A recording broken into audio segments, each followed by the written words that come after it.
Hey everyone, welcome back to Macrame Style. Today we are going to be making a colorful amulet bracelet using a really unique knotting method, one that I think you are going to love. And while my hands are busy weaving, I want to share something with you. A story that has been on my mind lately. Why did Vikings wear amulets? And what does that have to do with the bracelet taking shape right here in my hands? Let's find out. The ancient power hidden behind every knot. Have you ever wondered why handmade jewelry feels different from anything you can buy in a store? Why a bracelet can feel like more than just decoration, like it carries something deeper, something almost protective?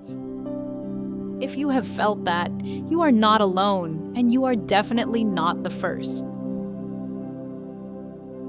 Thousands of years ago, the Vikings felt exactly the same way. The Norse people were one of the most fascinating cultures in all of human history. They were explorers, warriors, traders, and poets. They crossed oceans in wooden ships, discovered new lands, and built societies with complex laws and incredibly rich mythology. But beneath all of that strength and adventure was something surprisingly tender. A deep belief in the power of symbols, of objects, of things made by human hands. For the Vikings, an amulet was never just a piece of jewelry.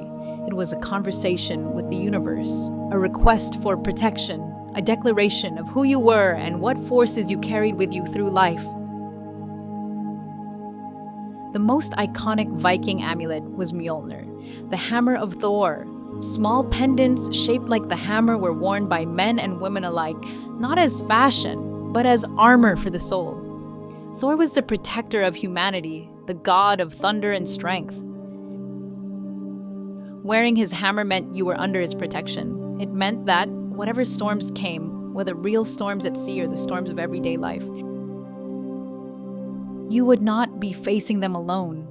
Archaeologists have found thousands of these pendants across Scandinavia, England, Iceland, and even modern-day Russia. They were made from silver, bronze, iron, bone, and antler. Some were simple and rough, others were extraordinarily detailed, but every single one carried the same message: protect me, guide me, help me stay strong.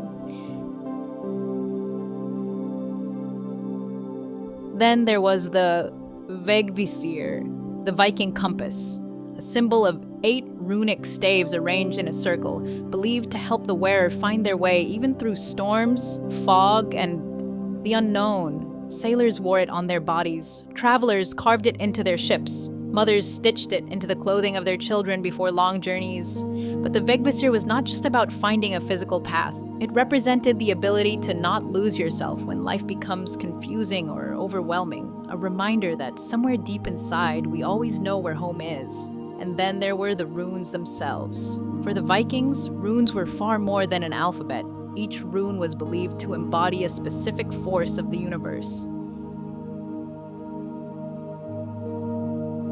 Runes were carved into weapons to make them powerful, into doorways to protect homes, and into jewelry so the wearer could carry that energy wherever they went.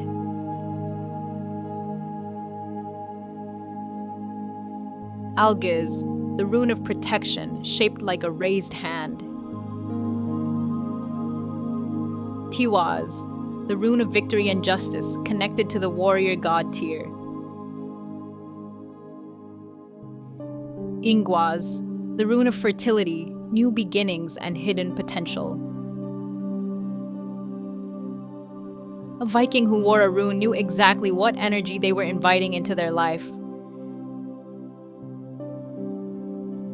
Nothing was accidental. Every symbol was a conscious choice. Every piece of jewelry was an intention made physical.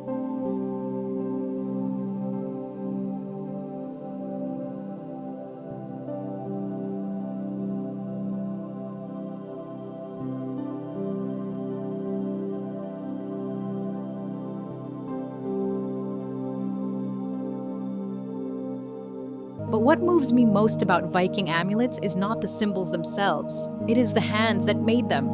Imagine someone living centuries ago. They sit down with simple tools and a small piece of metal, bone, or wood. They create something tiny, beautiful, and full of meaning. They think about the person who will wear it. They think about what that person needs: courage, protection, luck, love, or simply a little peace of mind, and they pour that intention into every single detail.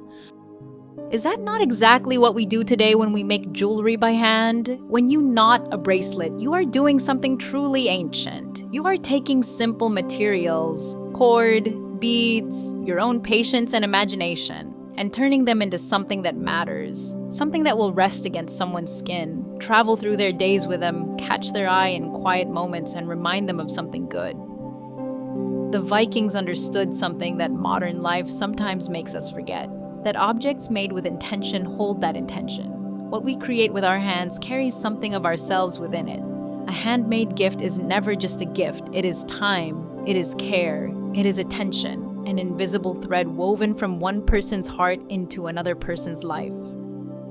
Vikings wore amulets because they understood that life is vast and unpredictable and full of uncertainty, and that having something made with meaning, something crafted by hand and worn with intention, makes the journey feel a little lighter. Maybe that is why handmade jewelry still matters so much today. Maybe that is why, thousands of years later, we are still here, knotting cord, adding beads, creating small, beautiful things, and giving them to the people we love. Some traditions are too good to let go.